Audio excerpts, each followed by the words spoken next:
एक पत्नी हमारे पास आ जाए सवेरे सवेरे, अब वो पत्नी यहां बैठी भी हो सकती हैं। वो पत्नी आई हमारे पास सवेरे सवेरे, बोली गुरुजी हमारा मन भगवान में लग गया है। ये तो बहुत अच्छी बात है, लेकिन हमारे पति जो हैं अभी तक उनका मन भगवान में नहीं लगा, और वो हमारे पास आते हैं और हमारे पास आकर के वो प्रेम का इजहार करते हैं। हमें तो अब सारे विषय वासनाओं से मन हट चुका है, मन भगवान में लग चुका है, लेकिन हमारे पति देवता का मन अभी तक भगवान में नहीं लगा। हम तो ब्रह्मचारी बन के अब रहना चाहती हैं, पर हमारे पति अभी ब्रह्मचारी नहीं बन पाए। क्या करें? हमें हो जाता है कि हमारे हृदय में जो कृष्ण है पता नहीं वो निकलकर बाहर ना चले जाएं। ऐसा उस बहन ने मेरे से सवाल किया कि जब पति काम भाव से अपनी पत्नी के पास आता है तो पत्नी को अच्छा नहीं लगता, क्योंकि पत्नी के अंदर भगवत भक्ति जाग गई है, प्रेम जाग गया है। ये सवाल आप में से बहुत लोगों का भी हो सकता है, बहुत पुरुषों का भी हो सकता है, बहुत स्त्रियों का भी हो सकता है, पर चूंकि सवाल बड़ा अटपटा है तो लोगों को पूछने में भी संकोच होता है, इसलिए हम आपको इसका समाधान देते हैं। मैंने उनको ये बात समझाई, बता दिया उनको। शायद यहाँ बैठी हो तो वो चूंकि ऐसे प्रश्न सवाल माइक में तो वो कर नहीं सकती थी, पर सवाल तो सवाल है, तो हमने उत्तर सोचा कि चलो इस बहाने आपको उत्तर दे दें। प्रश्न समझ में आ गया? अब उत्तर सुनो।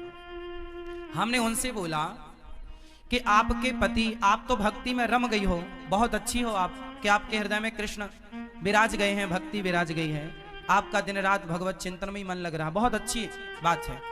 लेकिन जो आपके पति हैं अभी उनका मन विषयों में है, और यदि आपने भी इनकार कर दिया कि आप हमारे पास मत आओ तो आपके पति फिर पराई स्त्री के गामी हो जाएंगे, वो दूसरी स्त्रियों के पास जाने स्टार्ट कर देंगे, वैश्याओं का गमन करने लग जाएंगे, वैश्यागामी हो सकता है इसलिए तुम्हारा पति। इसलिए तुम्हारे अंदर तो कोई वासना है नहीं, लेकिन पति के अंदर यदि है तो पति पत्नी के पास ही तो जाएगा। यदि तुमने भी उसे हटा दिया अपने पास से तो वो वैश्यागामी, उसका चरित्र बिगड़ जाएगा। इसलिए तुम्हारा धर्म है। मीराबाई के साथ भी यही था, बिल्कुल सेम।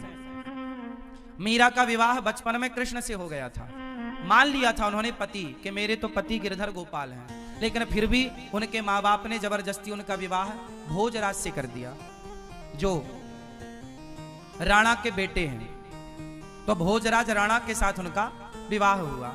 जब उनकी पहली रात आई मिलन की, मीराबाई को बिठाया गया एक कमरे में, सिर्फ दीपक का प्रकाश था, और जो कि रिवाज है घूंघट डाल के मीराबाई को बिठाया गया। तभी रात्रि को, पहली रात्रि पहला मिलन जब भोजराज आए तो मीरा ने अपना दुपट्टा, अपना मुंह खोलते हुए भोजराज से कहा कि ये दुनिया कहती है कि आप मेरे पति हैं, कि ये दुनिया कहती है कि आप मेरे पति हैं, पर मेरी अंतरात्मा तो कहती है कि मेरे पति केवल कृष्ण हैं। लेकिन मेरे मन पर, मेरे प्राणों पर तो कृष्ण का अधिकार है, लेकिन आप व्यवहार जगत में मेरे पति बने हैं। सारी दुनिया तो यही मानती है कि आप मेरे पति हैं, कृष्ण मेरे पति हैं, ये तो केवल मैं जानती हूं। मेरे मन की बातें या मैं जानूं या वो जाने, आप तो नहीं जान पाओगे। तो मेरा मन, मेरे प्राणों पर, मेरे मन पर तो मेरे कृष्ण का अधिकार है, लेकिन आप यदि मुझे अपनी पत्नी मानते हैं तो आपके सामने मेरा शरीर है। यदि मेरे शरीर की भूख है आपको तो मेरे शरीर से आप अपनी भूख मिटा सकते हैं, मैं मना नहीं करूंगी। आप मेरे शरीर से अपनी भूख मिटा लीजिए, लेकिन मेरे मन पर, मेरे प्राणों पर तो मेरे गिरधर गोपाल का ही वश है, कब्जा है। तो इस बात से यह सिद्ध होता है कि यदि आपका पति कामुक है तो फिर आपका धर्म है कि आप अपने पति को भी धीरे धीरे सत्संग से जोड़ें, कथाओं से जोड़ें, धीरे धीरे उसके मन को भी बदलें और उसका साथ दें।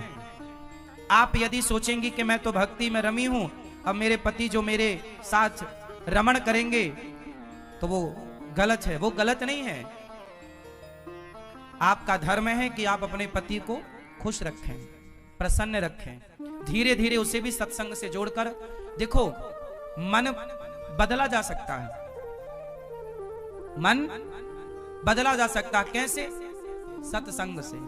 यदि स्त्री भक्ति करने लग गई और पति को छोड़कर चली गई तो तुम्हारा कल्याण होगा।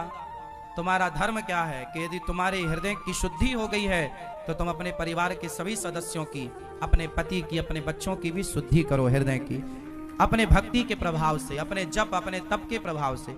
यदि आप केवल भक्ति करने लग गई और भाग गई घर से कि अब जी तो मैं तो वृंदावन रहूंगी, मैं तो घर में नहीं रहूंगी, तो ये तो भागना हो जाएगा, ये तो रण छोड़ के भागना हो जाएगा।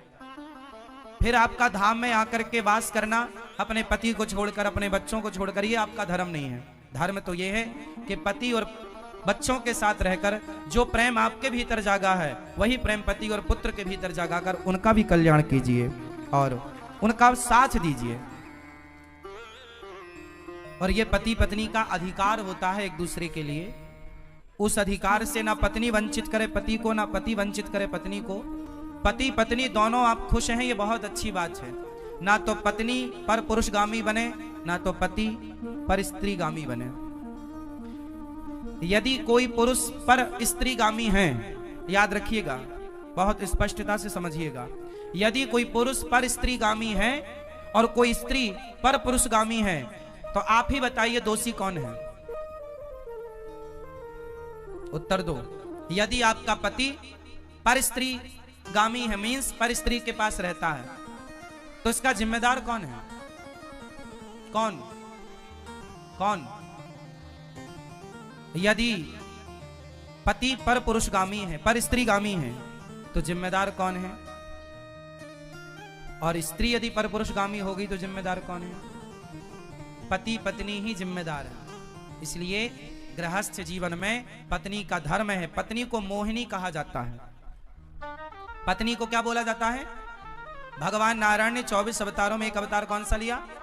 मोहिनी अवतार।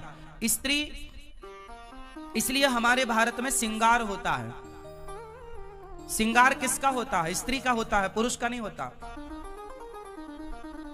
स्त्री का ही श्रृंगार क्यों होता है? पुरुष का क्यों नहीं होता?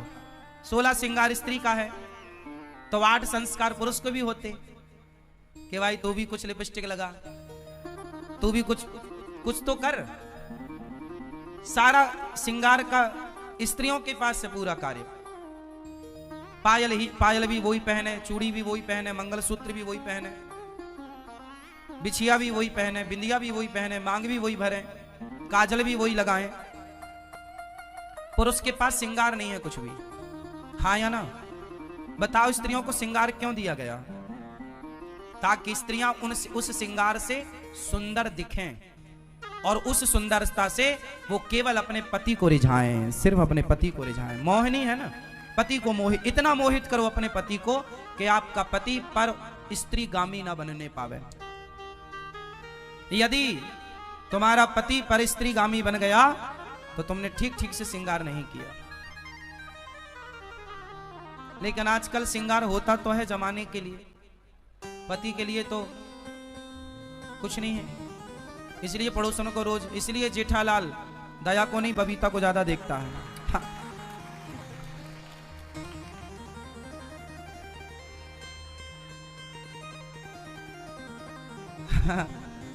सही है ना? तो स्त्री को कैसा होना चाहिए? पति के लिए मोहिनी होना चाहिए, जो अपने पति के मन को मोहित करती रहे। और आपने यदि मोहित नहीं किया तो आपकी पड़ोसन मोहित कर लेगी, और वो मोहित करेगी तो फिर आप रोती आओगी, गुरुजी हमारे पति का चक्कर है। समस्या सब तरफ से है। मोहित करो वो अच्छा है। हाँ? ये मोहित है? कहां धर्म पत्नी आपकी? घर मोहित कर लेती है वो आपको? उन्हीं से मोहित हो ना। हाँ, या तो पत्नी से मोहित रहो, या पति से, या परमेश्वर से, तीसरा कोई नहीं। और पति पत्नी का भी एक टाइम है। पति और पत्नी भी साथ में तब तक आप रमण करो जब तक कि आपके बच्चे अभी छोटे हैं, जब बाप का जूता बेटे के पांव में फिट बैठने लग जाए और माँ की चप्पल बेटी के पांव में फिट बैठने लग जाए, तब से तुम दोनों पति पत्नी को भोगी बनकर नहीं, योगी बनकर रहना चाहिए। अब आप दोनों भी कंट्रोल करो धीरे धीरे, क्योंकि हमारा उद्देश्य विषयों का भोग नहीं है। हमने विवाह भोगों के लिए किया ही नहीं था, भोगों पर कंट्रोल करने के लिए विवाह, लगाम लगाने के लिए। लेकिन आज उल्टा होता है कि मन की चंचलता बढ़ती चली जाती है। अच्छा, ये सारे दोष इसलिए होते हैं क्योंकि सत्संग नहीं है। क्या नहीं है?